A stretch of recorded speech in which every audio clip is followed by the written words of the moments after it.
January 15th, 52 degrees outside, and I'm in my potting shed. So I'm going to do a quick tidy in my potting shed. There was a critter in here. I don't know how it got in. I have to find the hole. I think it was a baby possum. Ripped a bunch of my bone and blood meal down off the shelf. It's not mice because there's no mice droppings or anything like that, or rats, but we have enough feral kitties that we keep in the yard that have taken out the baby rats and the baby mice, so that population has dwindled. But they don't mess with the possums. They eat with the possums, so I don't really mind the possums, except like right now I'm a little irritated because they did somehow break into my shed and got into some of my blood and bone meal and spread it all over the place and pooped on my floor. So I got that cleaned up, but I will cut away here while I'm doing this boring stuff of cleaning, and you can see the seeds that I bought.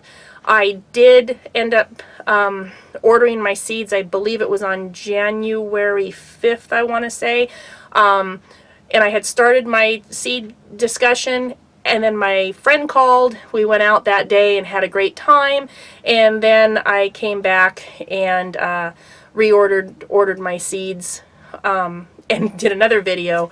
So it's kind of a mishmash of all the videos. And then last night I was really bad on the 14th because I got an email saying it was the last day to buy one get one free seeds, and I did it. I got a lot of seeds. So, and I did flowers, which I wasn't going to do again this year. I was just going to stick with veg, but I couldn't resist. There was some good flowers that I wanted to get and try, so I bought them, and they should be here next week. And most of them need to be started in their pots around the first week of February, so they should be here by then. And the rest of them don't get started until March 1st in the seed pots, and then they can go out and go or get direct sown in May. The seed catalogs are here. The seed catalogs are here.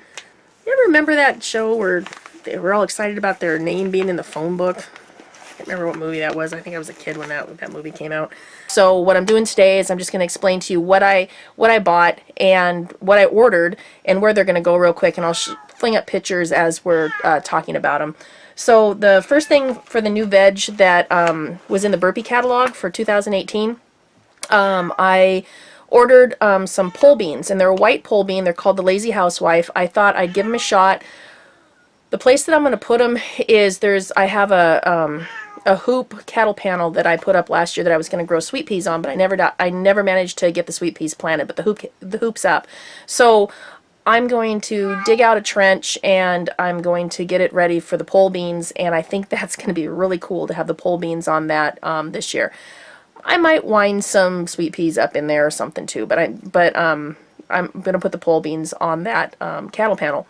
The next thing that I ordered from Burpee was red stem Malabar spinach. Now, I have not grown climbing spinach before, and I wanted to try it this year because, again, I have more vertical space to go, and I had set it up last year with some vertical space, and I did it with peas. So this year I want to put the red stem Malabar spinach in there. It's supposed to be kind of it's supposed to be a spinach-like Asian green, but it also is supposed to have the consistency of maybe a Swiss chard taste, which would be perfect because I stir fry constantly. So if I can get the better of both worlds, that'll be awesome. So Malabar red stem spinach I'm going to try. And that was the only two veggies that I bought from Burpee that were brand new this year. I have so many seeds left. Here, I'll just turn you around here and kind of bend you around. I have so many seeds that I'm going through right now that I'm sure that I will have plenty to do the rest of my garden other than the tomatoes that I'm going to buy this year. So that, I don't think I need a whole lot of seeds this year. Then for flowers, I saw a couple of flowers that I wanted to get. I love cosmos. We planted masses of cosmos last year, and I had some that went 6 feet tall, and they just didn't want to die. They kept going. They slowed down in September because we got so cold, but they flourished back in October, and they were blooming clear until we had our first frost. And it was awesome this year to have those cosmos. Came out with a new cosmos color for 2018, and it's called Lemonade. And I'll send a picture up on the thing. It looks beautiful. I don't have very many yellow flowers in my garden in the summer. Most of them are pinks and purples and reds. And to have a splash of yellow, that would be really, really awesome, I think, because I do have a yellow I have a yellow rhododendron, and that blooms, but that blooms kind of in a weird time of the year. It's not really spring, it's not really summer. It has a weird blooming schedule for some reason. That's the only one that blooms at the wrong time. But it's the only thing yellow in my yard at that time, so it's kind of cool. Anyhow, so I bought a package of the Lemonade Cosmos. That will go out on in my flower beds out in the side yard. It gets sun all day long, and that's just where I plant I have my Japanese maple trees. I have everything out there on that side, and it's kind of just a little flower garden that I walk through before I get to the backyard. And then I bought a new one, Snowy Spires. It's a verbascum with the spikes, and they're white, and they have the prettiest, again, pinkish purple. So I'm back to my color palette again. Centers. Those look like those probably would be something that, because they're a perennial, that I'll keep in my yard. And once you get them planted in the spot that you want them in, because they have a really long taproot, you don't want to mess with them. They're not a movable plant. You really don't want to mess with them because they're a taproot. As soon as a taproot breaks, they don't do well, and they probably will die.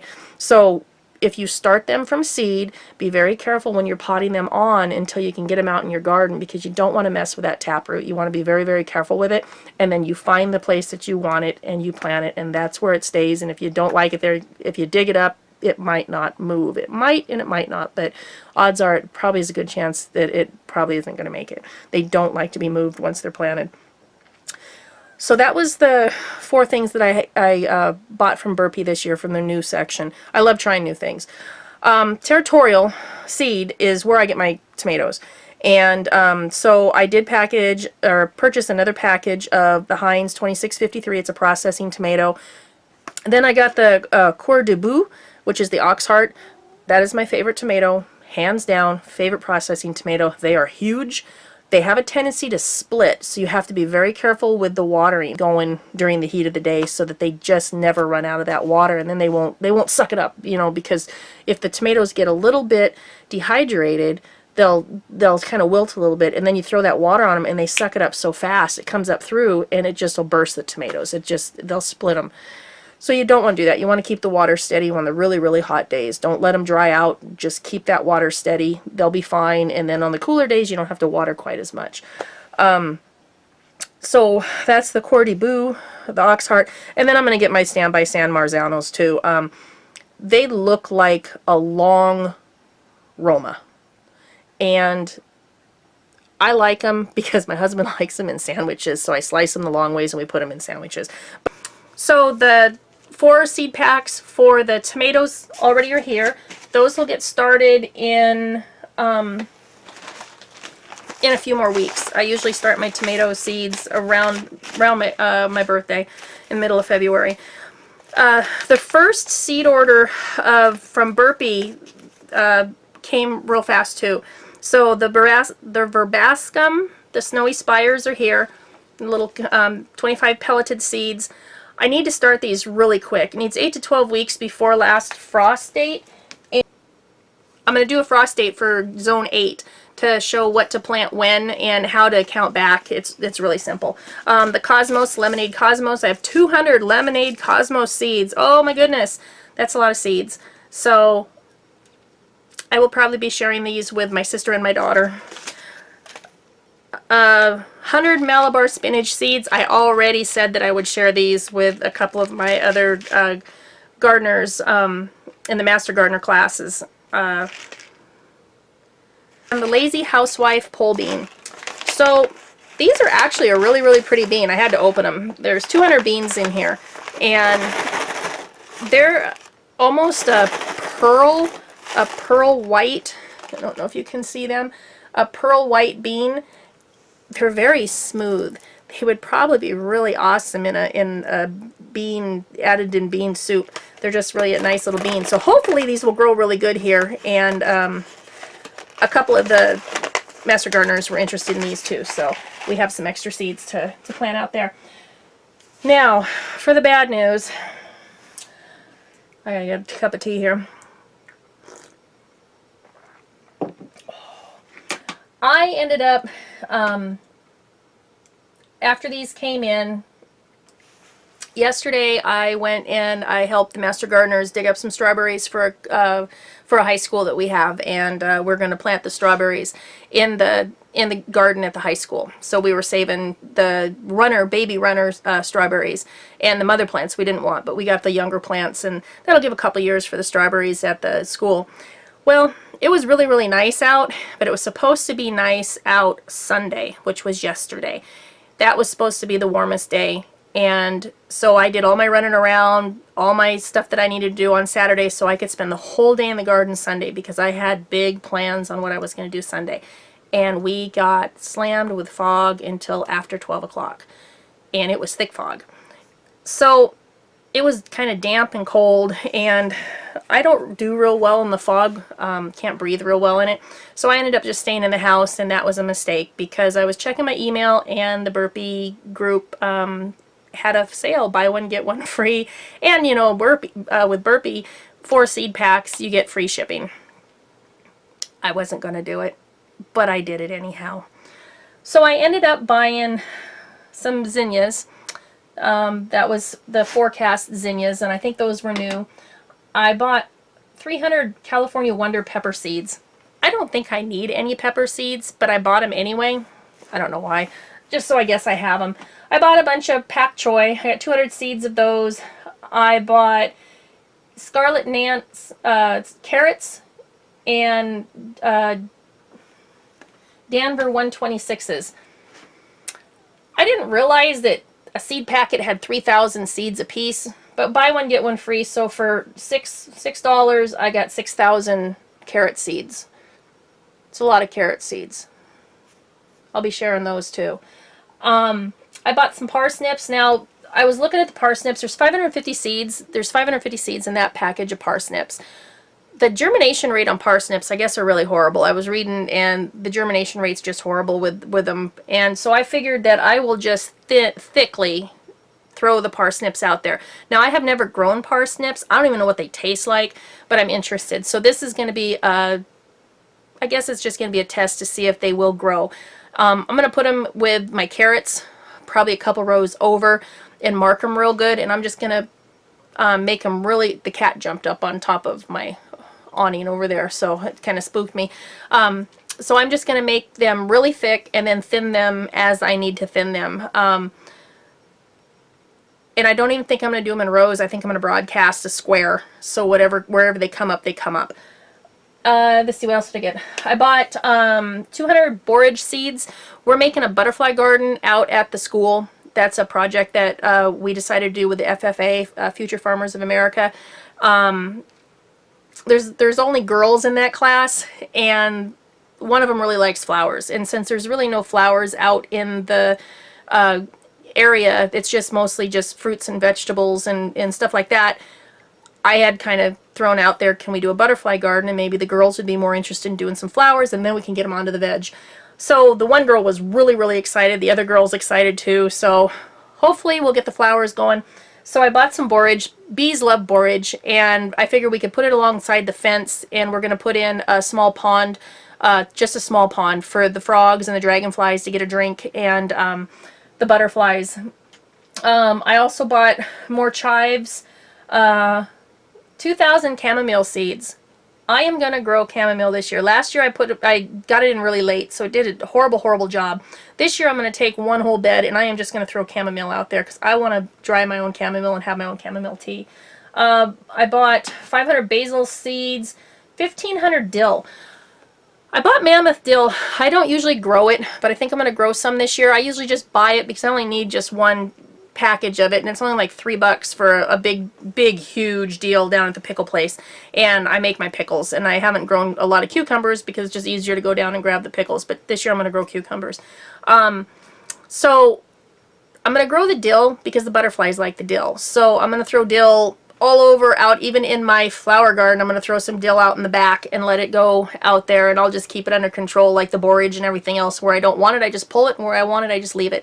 But I'm going to bring some to the school, and we're going to plant some of that out there because that will be tall, and it will give the butterflies some other things. Plus, it smells really good when you walk by it. Let's see, what else did I get? I did find some lemon balm. So I bought some lemon balm, Empress of India nasturtiums. They're supposed to be red and they're supposed to climb. And these ones are supposed to keep the black fly and white fly away from your produce and stuff, and cabbage worms.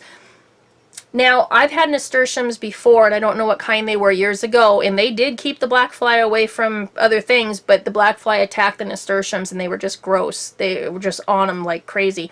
Hopefully that's not this nasturtium. If it is, I'll just pull them. I'm not going to worry about them. But I wanted to try that one. Let's see, Penstemons, Twizzle, Scarlet, and Salvia, Flare, and I bought some just plain fragrant mix stock. 100 sweet peas in the mix, sweet pea mix. It's called Sweet Dreams. Love sweet peas. So I am going to get them started actually the same time as I'm going to start my verbascum. The sweet peas and the verbascum, and there's I think there's one other one in there that I can start now and get them started, because they need to be on a little bit of the sweet peas don't need to be on heat, but the verbascums do need to be on some heat until they sprout, and then they need to be under lights too. But the sweet peas, they can just go out in the regular greenhouse, unheated greenhouse, and they'll sprout. And I bought some pinwheel mix zinnias, which are a little bit different than the forecast zinnias. Oh, let's see, what else did I get? Sweet peas, zinnias. Snapdragons. My snapdragons never die. It does not get cold. I mean, it really has to get cold to kill snapdragons. I just cut them back a couple inches up off the ground at the end of the season when they get icky, and I cut them back. I throw their seed heads and just lay them out there. Usually the mama plant, I got a really thick mama plant now. It's about as thick as my thumb, the stalk is. The mama plant now out there is 2 years old, and she just keeps growing herself, and then I have a bunch of babies that spread, and I just dig the babies up and move them around. So, but I thought I'd get some more and spread them around a little bit in different places. And then I got some butterfly weed, 40 seeds of butterfly weed. I got it because it was buy one, get one free. It didn't have really high marks on germination. People said they had a hard time germinating it. Hopefully, with my light system and my heat mats and stuff like that, I can get it to germinate, and hopefully I can get it to grow. Once you get it to grow, it's perennial, so it should live up here in this area without a problem. And I want to put it over in the corner of my yard where I have the what do I have? I have jasmine over there. I have some tall grasses, and my Japanese maple is over there, and I want to kind of put it back there in the back. And I have some campions too, and put them all back there in the back so that the butterflies and the bees and everything have a nice place. And I do have some green aconite, which I don't know where it came from. It's from across the pond over in England and stuff. Somehow I got it in my yard. Now, I've never been to England. I don't know anybody that's been to England, but somehow it's gotten over on the West Coast, and it's started up in Canada, and it's come down, and I think it's down and clear into Oregon now. But we're supposed to eradicate it. It has not escaped my yard on the block. I have not seen it anywhere but in my backyard. So I don't kill anything with Roundup. I just don't believe in it. I think it's bad. I just hand pull. So I let a couple of them, the bees love it, and I just let a couple of them grow in the corner, and then I just pull them constantly when they come up and they're little. I don't worry about them. They don't overwhelm me. If you let them go, you know, they will take over your whole yard, and it'll just be a purple or a blue flowered, you know, meadow. So, but I still don't know where they came from. So off to doing the videos and getting them loaded up. Thank you for watching, and subscribe if you're interested, and we're going to start doing these videos more and more. There's a bunch of other ones I want to do too. I have a couple of raised bed builds that are going to come pretty soon. I just need to go get this stuff at the store and mark down the sizes that I need and get them all cut. And we'll have a heads up on that, and it'll be really easy, and it'll be fun. It's not hard. Plus you can stand on them too. So anyway, thanks for watching, and have a great night.